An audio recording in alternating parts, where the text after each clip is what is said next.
UP के मदरसों में आज तिरंगा फहराया गया, राष्ट्रगान भी गाया गया, देशभक्ति के तराने भी गाए गए, लेकिन वंदे मातरम गाने से भाईजान ने परहेज किया। यूपी के एक दो मदरसे को छोड़ दें तो किसी ने राष्ट्रगीत नहीं गाया। और जब जी न्यूज की टीम ने वंदे मातरम ना गाने पर सवाल पूछा तो मदरसे के मौलानाओं ने फौरन कैमरे पर सर्कुलर वाला बहाना छोड़ दिया। दादी के हाथों का जादू और खुशबू से महकता घर। MDH गरम मसाला, असली मसालों से भरा हूँ मैं, क्योंकि हर रिश्ता है स्वाद से जुड़ा। स्वतंत्रता दिवस पर यूपी के तमाम मदरसों में तिरंगा फहराया गया, राष्ट्रगान भी गाया गया और इसी के साथ देशभक्ति के तराने और नारे भी लगाए गए। लेकिन इन सब के बीच राष्ट्रगीत यानी वंदे मातरम से परहेज किया गया। जिन मदरसों की तस्वीर आप देख रहे हैं उनमें से किसी भी मदरसे में वंदे मातरम नहीं गाया गया।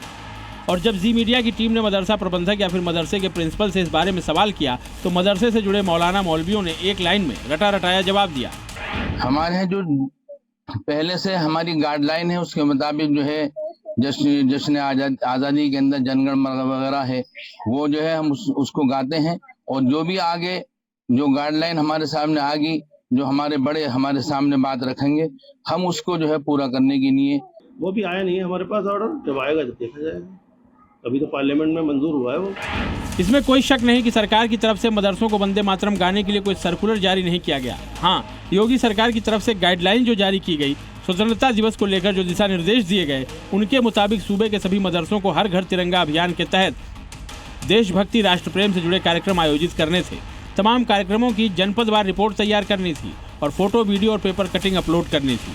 हर घर तिरंगा अभियान के तहत सभी स्कूल, कॉलेजेस और मदरसों में राष्ट्रगान गाया जाना था और उसी को लेकर हम इस समय पहुंचे हैं लखनऊ के एक ऐसे ही मदरसे में जहां की तस्वीर आप देख सकते होंगे। ये वो तस्वीर है जहां पर आपको जो मदरसे के जो बच्चे हैं वो राष्ट्रगान जो है वो उन्होंने गाया है और यहाँ पर आज़ादी का जो जश्न है वो मनाते हुए यहाँ पर ये लोग नजर आ जाएंगे। ये आप देख पा रहे होंगे, ये लखनऊ का मदरसा है जहाँ पर ये कहा गया था कि आपको मदरसों में राष्ट्रगान करना है, उसके बाद उसकी जो वीडियो बनाकर आपको भेजनी है।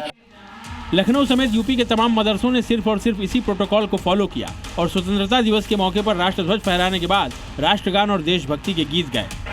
नहीं, स्वतंत्रता दिवस में तो राष्ट्रगान का प्रोटोकॉल है और राष्ट्रगान झंडारोहण के बाद राष्ट्रगान होता है और वो प्रत्येक मदरसे में आज हुआ। वंदे मातरम को लेके कोई गाइड नहीं, ऐसा नहीं हो तो शासनादेश चीफ सेक्रेटरी सर की तरफ से भी जारी हुआ था, उसमें भी राष्ट्रगान के लिए। लेकिन सवाल तो यह है कि अगर मदरसों में राष्ट्रगान और देशभक्ति के गीतों के साथ वंदे मातरम भी गाया जाता तो क्या गुनाह हो जाता? क्या इससे मदरसों का कोई प्रोटोकॉल टूट जाता? लेकिन नहीं, सीधे तौर पर यूपी के मदरसे वंदे मातरम गाने से बचते दिखाई दिए या कहें मदरसों ने राष्ट्रगीत को सीधे सीधे नजरअंदाज किया। मैं मुरादाबाद के शाही मदरसा जो है वहाँ पर मौजूद देख सकते हैं आप, छोटे छोटे बच्चों के हाथ में आपको झंडे यहाँ पर नजर आ रहे होंगे। अभी देशभक्ति गीत यहाँ पे वो गा रहे थे और राष्ट्रगान का जो है वो पूरा गान किया गया है। हालांकि वंदे मातरम का जो गाइडलाइन जारी करी गई थी वो गाइडलाइन यहाँ पर कहीं दूरी बनाते हुए नजर आए हैं और वंदे मातरम जरूर यहाँ पर नहीं गाया गया है।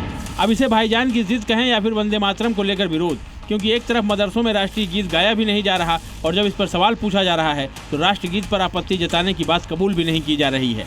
राष्ट्रीय गीत को लेकर हमें कोई आपत्ति नहीं है और सिर्फ भाषा का ही फर्क है। अगर कहने को देखा जाए तो उसके मायने बहुत अच्छे हैं और उससे हमें कोई एतराज नहीं है। हम अपने बच्चों को सिखाते भी हैं, हमने राष्ट्रगान भी सिखाया है, राष्ट्रीय गीत भी सिखाया है। जब कोई आपत्ति है ही नहीं तो फिर राष्ट्रीय गीत गाने से परहेज क्यों? आखिर क्यों यूपी के मदरसों में वंदे मातरम नहीं गाया गया? खैर, अभी तो भाईजान सरकारी प्रोटोकॉल की दलील के तौर पर इस्तेमाल कर रहे हैं, लेकिन आज नहीं तो कल वंदे मातरम की गूंज यूपी ही नहीं बल्कि देश के तमाम मदरसों में सुनाई देनी तय है। ब्यूरो रिपोर्ट, जी मीडिया।